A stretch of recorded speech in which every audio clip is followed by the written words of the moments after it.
The National Expocenter of Ukraine is a fitting place for a museum dedicated to exposing communism.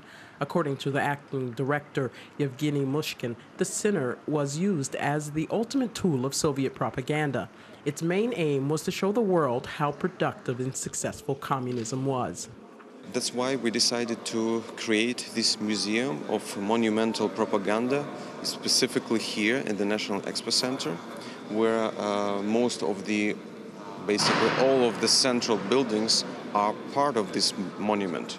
To this end, the first museum dedicated to totalitarian propaganda of the USSR will be opened in Kyiv. The exhibition will help to explore and rethink the history of the Soviet Union. The main idea is to turn the page of history, of the Soviet history in Ukraine, to leave communism behind, finally. And basically, by creating this museum, we are turning the page. Communist propaganda was used to influence how citizens of the USSR thought.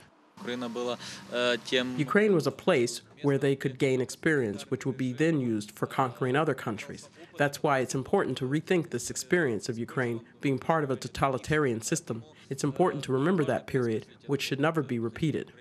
The museum will consist of two parts: an outdoor exhibition of monuments and other relics, and an indoor display of documents, posters, and other propaganda material. The first part of the museum is planned to be opened this fall. If we do this, then we do it according to world standards, as high a quality as possible. We won't take any state or public funds for this project. We will collect the funds from private investors.